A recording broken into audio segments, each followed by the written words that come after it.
అటువంటిది మీరు మాట్లాడుతూ ఉన్నారు ఈరోజు అరాచక పాలన గురించి, వ్యవస్థల గురించి. నువ్వు ఫైనాన్స్ మినిస్టర్గా ఉన్నావు. నీవు ఫైనాన్స్ మినిస్టర్గా ఉండి ఎన్ని వేల కోట్ల రూపాయల అప్పులు మా మీద పెట్టిపోయావో నీకు ఒకసారి లెక్కలు చూస్తామంటే నేను కూడా లెక్కలతో సిద్ధంగా వస్తాం. మా మంత్రి కూడా వస్తాడు, ఆర్థిక మంత్రి. మీరు ఎక్కడ సవాలు పెట్టినా దానికి రెడీగా ఉన్నాం. ఎందుకంటే మీరు వ్యవస్థలన్నింటినీ కూడా పరిపాలనా అనుభవం లేక, మీ అనుభవ రాహిత్యంతో లేక, మీ వలన ఈరోజు రాష్ట్రం సర్వనాశనం అయిపోతే మా నాయకుడు వచ్చిన తర్వాత గౌరవ ముఖ్యమంత్రి గారు వచ్చిన తర్వాత రాష్ట్రాన్ని గాడిలో పెట్టడము ఈరోజు మొదలుపెట్టాము. మీరు పంచాయతీ రాజ్ వ్యవస్థను నిర్వీర్యం చేశారు. నాడు ఏ రోడ్డున ఏ గ్రామానికి పోవాలన్నా సీసీ రోడ్లు లేవు. మేము వేసినటువంటి 19 నుంచి 24 వరకు మేము వేసిన రోడ్లు తప్ప ఎక్కడ కూడా రోడ్లు వేయలే. ఈరోజు గొప్పగా ఆర్భాటంగా చెప్తా ఉన్నారు. ఈరోజు మేము చేసిన అభివృద్ధి తప్ప అని. కేవలం 1 సంవత్సరం కాలం అయ్యింది. 1 సంవత్సరంలోనే మార్పు కనపడతా ఉంది. ప్రజలు అటు సంక్షేమాన్ని అభివృద్ధిని ఇస్తున్నారని చెప్పి కూడా సంతోషంగా ఉన్నారు. ఈరోజు రాజధాని లేని రాష్ట్రం ఏదైనా ఉందంటే ఒక ఆంధ్రప్రదేశ్. అటువంటి రాష్ట్రాన్ని ఆ రోజు ఉన్నదాన్ని 3 ముక్కలు చేసి, రాజధానిని 3 ముక్కలు చేసిన పాపం పెట్టుకొని, అదేవిధంగా ఏదైతే జీవనాడి ఆంధ్రప్రదేశ్ ఉందో అటువంటి పోలవరాన్ని పొట్టన పెట్టుకున్నారు. మీరు ఈరోజు మళ్ళీ పోలవరాన్ని మొదలుపెట్టాము. పనులు జరుగుతూ ఉన్నాయి. అదేవిధంగా రాజధాని లేని రాష్ట్రాన్ని మళ్ళీ ఈరోజు రాజధానిలో 70,000 కోట్ల రూపాయలకు పైగా పనులు మొదలుపెట్టి రాజధాని కూడా 3 సంవత్సరాల్లో కంప్లీట్ చేస్తామని చెప్తాము. ఇది ఒక్కటే కాదు, మీరు ఆ రోజు అరాచక పాలన చేయడం జరిగింది. ఈరోజు మా ప్రజలందరూ కూడా సంతోషంగా ఉన్నారు. ఈరోజు ఆ రోజు వ్యవస్థలన్నీ కూడా నిర్వీర్యం చేశారు. మీరు చేసిన పాపాలకు ప్రతిఫలంగా ఈరోజు అప్పులు కట్టలేక కట్టిన బిల్డింగ్లలో కారుతా ఉన్నాయి, డ్యామేజ్ అయిపోయినాయి, పగుళ్ళు వస్తూ ఉన్నాయి. ఎందుకు ఆ డ్యామేజ్ పగుళ్ళు వస్తూ ఉన్నాయి? నాణ్యత ప్రమాణాలు ఎవరి కమిషన్ల కోసం చేశారు? ఎవరి కోసం ఆ రోజు ఆ పనులు చేశారు? ఎవరి కోసం చేశారు చెప్పాలి. బుగ్గన రాజేంద్రనాథ్ రెడ్డి ఈరోజు మార్నింగ్ వాకట్టు పొద్దున సాయంత్రం తిరుగుతూ ఉన్నారు. మళ్ళీ 5.5 సంవత్సరాలు ఎందుకు కంప్లీట్ చేయలేకపోయినారు? ఎందుకు వాళ్ళకు బిల్లులు చెల్లించలేకపోయినారు? నువ్వు ఒక ఫైనాన్స్ మినిస్టర్గా ఉండి మరి ఎందుకు బిల్లులు చెల్లించలేదు? బుగ్గన రాజేంద్రనాథ్ రెడ్డి గారే జవాబు చెప్పాలా? ఈరోజు మా మీద అంటున్నారు, మా ఎమ్మెల్యే గారి మీద అంటున్నారు, మా ప్రభుత్వాన్ని అంటున్నారు మీరు అది చేయడం లేదని. మీరు చేసిన పాపాల వలనే. అంటే మీకు ఎక్కడ కూడా ఆర్థికంగా ఏ విధంగా చేయాలి, ప్రభుత్వాన్ని ఏ విధంగా నడపాలా అనేటువంటి అవగాహన లేక మళ్ళీ ఈరోజు వచ్చి మాట్లాడుతూ ఉన్నారు. మీరు రెచ్చగొడుతూ ఉన్నారు ప్రజల్లో. మీరు ఎన్ని రెచ్చగొట్టినా ఏం చేసినా ప్రజలు ఈరోజు సంక్షేమం అభివృద్ధి బ్రహ్మాండంగా జరుగుతూ ఉంది. ఎవరు వెన్నుపోటు పొడిచారు? మిమ్మల్ని ప్రజలు వెన్నుపోటు పొడిచారు. ఓటు అనే ఆయుధంతో మిమ్మల్ని వెన్నుపోటు పొడిచారు. కానీ మేము ఎక్కడ కాదు, మీరు పొడిచారు కాబట్టి మీరు వెళ్ళిపోయినారు. ఏంటి, మీరు 11 మంది శాసనసభ్యులు ఉన్నారు కదా, మీకు బాధ్యత లేదా? ఈరోజు అసెంబ్లీకి వచ్చి సమస్యల మీద మాట్లాడాల్సిన బాధ్యత. మీ నాయకుడు బెంగళూరులో ఉంటారు, మీరు ఎవరు రారు. ప్రజల జీతాలు తీసుకొని ప్రజల సొమ్ముతో 11 మంది ఎమ్మెల్యేలు మీ శాసనసభ్యతలకు మీరు రాజీనామాలు చేయండి. మీరు అప్పుడు మాట్లాడే అర్హత ఉంటుంది వైఎస్ఆర్ పార్టీకి. ప్రతిపక్ష హోదా లేని మీరు మాట్లాడే అర్హత లేదు. మా ముఖ్యమంత్రి గారిని, మా లోకేష్ బాబు గారిని కానీ, మా డిప్యూటీ సీఎంని కానీ, మా ప్రభుత్వాన్ని ప్రశ్నించే హక్కే లేదు. మీకు హక్కే లేదని చెప్పి తెలియజేస్తా ఉన్నా. ఎందుకంటే వ్యవస్థలన్నింటినీ కూడా సర్వనాశనం చేసి ఆ రోజు వారి యొక్క గత వైఎస్ఆర్సీపీ ప్రభుత్వంలో రాష్ట్రంలో 2019 నుంచి 24 వరకు వ్యవస్థలన్నింటినీ కూడా సర్వనాశనం చేయడం జరిగింది. గత పాలకుల పాపాలు, గత పాలకులు పరిపాలించిన తీరు, వారు చేసినటువంటి పాపాల వల్ల ఈరోజు రాష్ట్రం కూడా ఎన్నో ఇబ్బందులు ఎదుర్కొంటూ కూటమి ప్రభుత్వానికి అత్యధిక మెజార్టీ ఇచ్చి మా కూటమి ప్రభుత్వానికి ఇచ్చినందుకు ఏదైతే అభివృద్ధి సంక్షేమం రెండింటిని కూడా సమపాలలో ఈరోజు ప్రభుత్వాన్ని నడిపిస్తూ ఉన్నాం. మొన్నటికి మొన్న 3-4 సార్లు మాజీ మంత్రి బుగ్గన మాట్లాడుతూ రాష్ట్రంలో అరాచక పాలన సాగుతూ ఉంది, రాష్ట్రంలో వ్యవస్థలన్నీ సర్వనాశనం అయిపోయాయి, ప్రజలను వెన్నుపోట్లు పొడిచారు అనేకమంది స్టేట్మెంట్ ఇవ్వడం ఉంది బుగ్గన రాజేంద్రనాథ్ రెడ్డి గారు. అయ్యా బుగ్గన, నువ్వు ఒక్కసారి ఆలోచన చేసుకో. పిట్టకథలు చెప్పి నువ్వు పిట్టకథల మంత్రి అయిపోయి ఈరోజు పిట్టకథలు పనికి రావని చెప్పి ప్రజలు మిమ్మల్ని ఇళ్లలో కూర్చోబెట్టినారు. 153 సీట్లు మీకు ఇస్తే మీరు చేసినటువంటి ఘనకార్యం ఏముంది?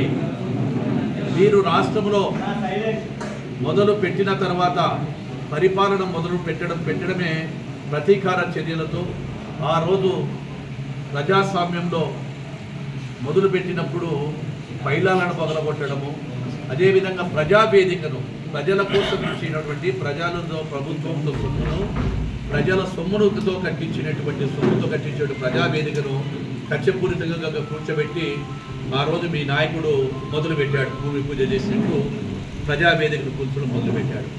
ఆ రోజు వేదికను కూర్చున్నప్పుడే మీ ప్రభుత్వంలో మీ పరిపాలన కానీ ప్రజలు కానీ మీకు ఈ యొక్క ప్రతిపక్ష హోదాకు కూడా సరిపోరని తెలిసి ఈరోజు ఏదో ఒక కరపత్రికను అడ్డం పెట్టుకొని మీ ఇష్టానుసారంగా మాట్లాడుతూ ఉన్నారు.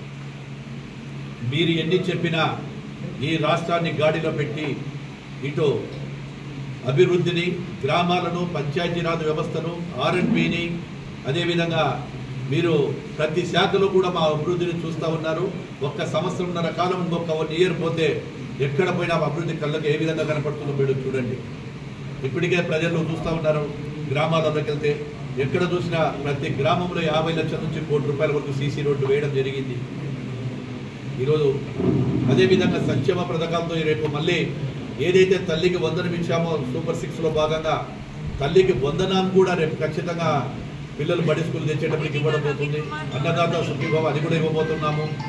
అదేవిధంగా ఆగస్టు 15న మహిళలకు ఏదైతే ఉందో ఆ ఆగస్టు 15వ తారీఖున కూడా ఈరోజు మళ్ళీ మేము ఇచ్చినటువంటి హామీలో భాగంగా స్త్రీలకు ఫ్రీగా బస్సు కూడా ఇవ్వబోతున్నాము.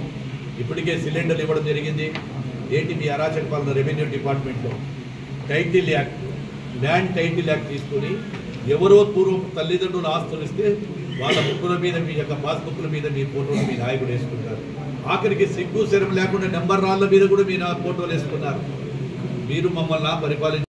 ఈ యొక్క గత ఫైనాన్స్ మినిస్టర్ చేసిన పాపాలు వాటన్నిటికీ కూడా ఈరోజు వడ్డీలు కూడా కట్టాలంటే ఈరోజు మేము కష్టపడి మళ్ళీ GSTని పెంచుకుంటూ ఆదాయ వనరులను పెంచుకుంటూ ఈరోజు చేస్తూ ఉన్నాం. కాబట్టి మీరు మా యొక్క ప్రభుత్వాన్ని విమర్శించే అర్హత నీకు లేదు. ముఖ్యంగా నువ్వు ఏదైనా సరే మాట్లాడే అర్హత మీకు లేదని చెప్పి కూడా నేను తెలియజేస్తా ఉన్నాను. మీరు ఈరోజు దాదాపుగా R&B డిపార్ట్మెంట్లోనే దాదాపుగా మేము వచ్చిన తర్వాత 1153 కోట్ల రూపాయలు మేము చెల్లించడం జరిగింది. అంటే సిగ్గుగా లేదా మీకు? మీరు గత ప్రభుత్వంలో తెలుగుదేశం ప్రభుత్వంలో 19 నుంచి 24వ సంవత్సరం వరకు చేస్తే ఏ రోజు ఒక్క బిల్లు కూడా కట్టలేకపోయి ఎవరికి కూడా ఇవ్వలేకపోయారు.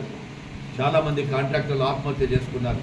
ఇన్ని ఉండే కానీ కూడా ఈరోజు మా ప్రభుత్వం మళ్ళీ ఈ యొక్క గుత్తలు లేని రాష్ట్రంగా చేయాలనే ఉద్దేశంతో 1021 కోట్ల రూపాయలతో ఈరోజు గుత్తలంతా కూడా రాష్ట్రాన్ని కూర్చోవడం జరిగింది. అంటే మీరు అనుభవం లేకుండా చేసిన పాపాలు ఈరోజు మళ్ళీ మనకు చుట్టుకుంటే వాటన్నిటిని కూడా అభివృద్ధి చేస్తూ ఉన్నాము. అదేవిధంగా గతంలో తప్పుడు కేసులు పెట్టింది ఎవరయ్యా? మీరు ఎంతమంది కాంట్రాక్టర్ల మీద, ఎంతమంది ఈ యొక్క వ్యాపారస్తుల మీద విజిలెన్స్ కేసులు పెట్టి విజిలెన్స్ దాడులు చేసింది ఎవరు? మీ ప్రభుత్వంలో మీరా మేమా? మొదలు పెట్టింది మీరు. ఈరోజు ప్రతి ఒక్కరు చేశారు కాబట్టి 151 సీట్లకు గాను ఈరోజు 5 పోయింది, 1 మిగిలింది. అంటే ప్రజలు గమనిస్తూ ఉన్నారు ఎవరు అరాచక పాలన అని. డోన్ నియోజకవర్గంలో కానీ అటు బరిగానిపల్లిలో కానీ నంద్యాల జిల్లాలో అరాచక పాలన చేసింది ఎవరు?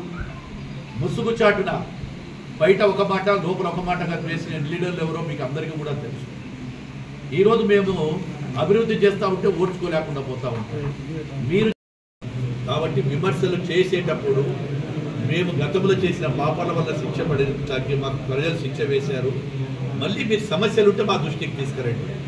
ఆ సమస్యలు ఏదున్నా ప్రజలలో కానీ మీకు ప్రజా సమస్యల మీద ఉంటే ఖచ్చితంగా కూడా మేము సమస్యల కోసమే పోరాటము, సమస్యల కోసమే పరిపాలన, ప్రజల వద్దకే పరిపాలన జరిగినటువంటి ప్రభుత్వం. నీకు మాట్లాడే అర్హత లేదు.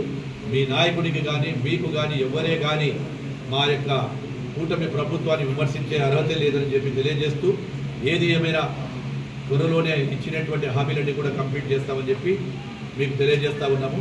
అసలైన వెన్నుపోటుదారులు మీరు కాబట్టి ప్రజల ఓటు ఆయుధం ద్వారా మిమ్మల్ని వెన్నుపోటు పడిచారని చెప్పి తెలియజేస్తా ఉన్నారు. ఇన్వెస్టిగేషన్ జరిగే టైంలో నేను చెప్పడం కరెక్ట్ కాదు కదా.